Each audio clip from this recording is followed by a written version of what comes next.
네, 자, 여러분 이제 새로운 단어 넘어와서 11단원 용액의 성질에 대한 얘기들을 좀 해볼게요. 우리가 이제 앞에서 이제 1단원 그리고 뭐 2단원 뭐 이런 내용들 좀 하면서 기초적인 수용액 반응들을 이제 주로 다뤘었어요. 그건 이제 기본적인 화학 반응에 대한 얘기들을 했던 거고요. 이제 수용액 반응에 대해서 또 이제 할 수 있는 것들이 저 뒤에 가면 산염기 반응도 있고 또는 용해도곱이라는 것도 있고, 그죠? 용해 평형의 그런 부분들 다룰 건데, 이번에 다룰 용액의 성질은요, 기본적인 어떠한 반응보다는 어떠한 이제 물성에 대한 얘기들이에요.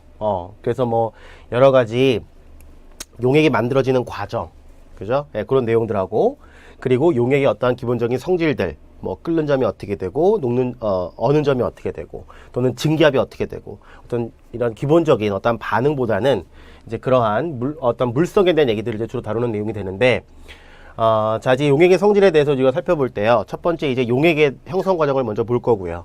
그리고 이제 총괄성이라는 걸 볼 건데, 기본적으로 이제 우리가 볼 게 뭐라고요? 용액의 형성 과정.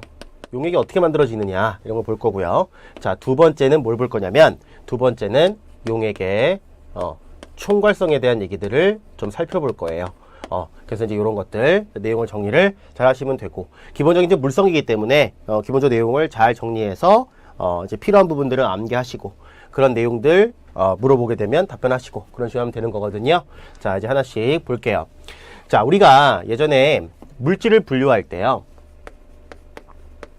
물질이라고 하는 거, 그쵸? 화학에서 이제 물질을 다루는데, 자, 이 물질을 분류할 때 이제 순물질하고요, 혼합물로 이렇게 분류를 했죠. 그쵸? 이렇게 혼합물을 분류를 했고, 이때, 자, 이 순물질이라고 하는 것은 뭐 어떤 거였죠, 우리? 호돈소 물질하고요.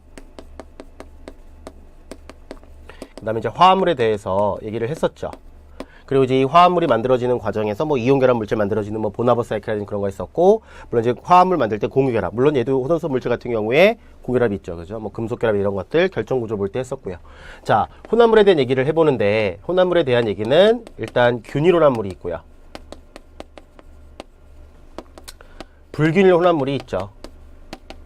그런데 화학에서 일반에서 다루는 내용 중에 요거는 중요하지 않아요. 그럼 이제 우리는 이제 얘를 위주로 다룰 건데, 얘를 이제 우리는 다 뭐라 부를 수 있냐면 용액이다 라고 불러요. 근데 이제 교재에 따라서는 뭐 이걸 다 용액이라 보기도 해요. 이걸 다 용액 보는데, 이제 우리가 이제 흔하게 얘기하는 용액은 어떤가? 바로 이거 위에 거 얘기하는 거, 좀 좁은 범위로 아시겠죠? 그리고 이제 실질적으로 저 뒤쪽에 가면은 이제 콜로이드에 대한 얘기가 좀 나와요. 아주 그냥 간단하게 나오니까 정리만 하시면 될 것 같고요. 어쨌든 용액에 대한 거, 그래서 균일합물을 다 용액이라 하고요. 용어상으로는 용액이 액이라서 액체 같은 생각이 들지만 그냥 균일하게 섞여 있으면, 그리고 이때 이렇게 순물질이 섞이는 거라 했죠, 그렇죠? 자, 물리적인 변화고, 이렇게 나눌 수 있는 거 물리적인 변화고, 나중에 이제 우리가 이 화합물과 왔다 갔다 하는 거는 전기화학에 가서 화학적인 방법으로 나눌 수 있는 거를 배울 거예요. 아시겠죠? 그건 이제 분해라고 하죠. 이건 분리라고 하고, 뭐 이런 것들은 혼합이고, 이건 분리고, 이런 식으로. 그래서 용액에 대한 얘기들을 이제 해볼 겁니다 라는 얘기인데, 여기 보시면 이제 혼합물의 종류에 보니까 이제 용액이라는 게 있고, 우리는 앞으로 공부할 때 어떻게 하면 된다고요? 쟤를 용액을 다 그냥 균일 혼합물입니다 라고 정리를 하시면 돼요. 균일 혼합물. 그래서 용액이라 하시면 되고요. 자, 여기 보니까 이제 용질의 입자의 크기를 얘기하는 거예요. 용질 입자의 크기가 매우 작네요. 숫자를 외워야 되는 건 아니죠. 그래서 매우 작다. 그래서 2나노미터. 나노라고 하는 건 10의 마이너스 9제곱이잖아요. 그죠? 자, 콜로이드는 좀 크고요. 서스펜션은 훨씬 크네요. 그죠?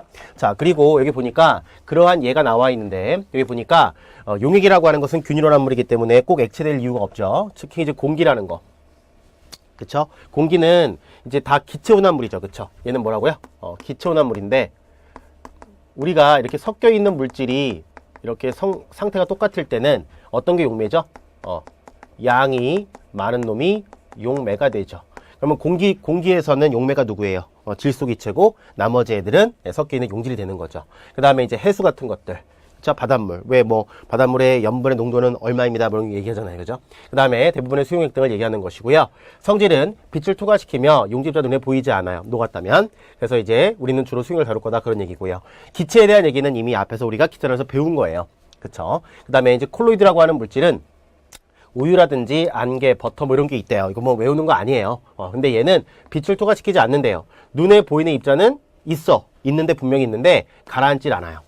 가라앉질 않기 때문에 내가 얘를 가라앉히려면요, 입자를 좀 키워야 돼요. 얘는 입자가 눈에 분명히 보이는데 여과를 이용한 분리도 불가능하고요. 가만히 둔다고 해서 침전반이 일어나지도 않아. 그래서 분리가 이제 어렵기 때문에 이런 놈들은 이제 응집을 시켜야 되는데요. 응집을 시켜서 입자를 갖다가 무겁게 만들어서 가라앉히는 거예요. 근데 이제 응집을 시키는 방법이 첫 번째는 온도를 높이면 돼요.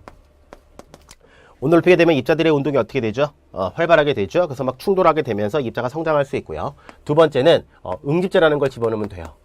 응집제라는 거. 보통 이제 콜로이드는 전하를 띠고 있거든요. 전하를 띠고 있더니 그 전하를 중화시킨다 그래요. 그 전하를 중화시켜서 입자들이 잘 이렇게 뭉치게끔 해줘서 가라앉힌다는 얘기지. 그러니까 평상시에는 같은 전하를 띠고 있는 입자끼리는 서로 뭉치지가 않아. 그걸 이제 중화시킨다고 표현을 하는데 나중에 뒤에서 콜로이드 할 때 할 거고요. 그다음에 서스펜션이라고 하는 건 이런 게 있대요. 그래서 얘는 가만히 두면은 가라앉아요. 가라앉고 여과를 이용한 분리가 가능하다 이렇게 돼 있는데 어쨌든 우리는 2번 단원에서 주로는 뭘 배워? 용액에 대한 것들을 배우고 콜로이드에 대해서는 어떠한 기본적인 성질들을 아주 간단하게만 언급하고 지나갈 거예요. 아시겠죠?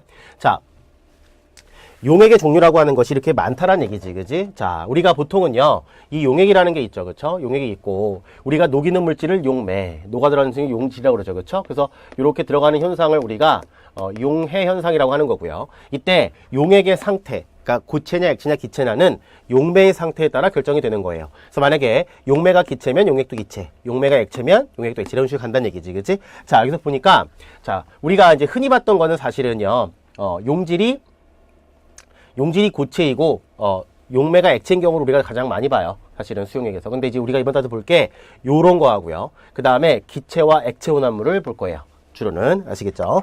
자, 그 다음에 여기 보니까 기체 이런 거 있죠? 자, 어떤 거예요? 공기. 이렇게 상태가 동일할 때는 뭐라고?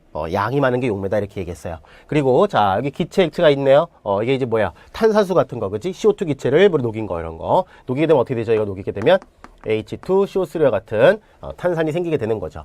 그 다음에 기체와 고체도 있어요. 그래서 이제 수소를 갖다가 백금에다가 넣어서 저장하는 그런 용도도 있고요. 그 다음에 액체와 액체. 이런 것도 좀 해야 되겠네. 이거 빼먹었지, 그지? 액체도 있어요. 그래서 알코올이나 이런 물들. 그래서 이제 분리할 때 보통 어떤 거 쓰냐면 끓는 점의 차이가 있다면 분별 종류 같은 거 쓰겠죠, 그죠? 자, 그 다음에 고체와 액체 이런 거 있었고요. 그 다음에 고체와 고체는 어떤 거예요? 합금, 중달교제는 뭐 노스 이런 게 나와 있던데. 그래서 이제 황동, 구리하고 아연을 섞은 거고요. 납땜, 우리 전자기계 같은 거 이렇게 기판을 보게 되면 이렇게 납땜질 돼 있잖아요, 그죠? 그렇게 돼서 납땜질 하게 된 이유가 뭐냐면. 납을 섞게 되면요 어떻게 되냐면 내려가죠. 녹는 점이. 그래서 납땜질을 잘하게끔 해주는 거예요. 어쨌든 자 그런 내용들이 있다. 그래서 용액이라고 하는 것은 균일온한 물이지 무조건 뭐 액체다 이렇게 하시면 안 된다는 얘기죠. 지금 그쵸? 아시겠죠? 자, 우리가 농도에 대한 표현은 이미 앞에서 이제 봤었는데 사실 이제 우리가 다루는 농도가 몰 농도, 퍼센트 농도, 몰 농도, 몰랄 농도, 몰 분율이 있어요. 그죠?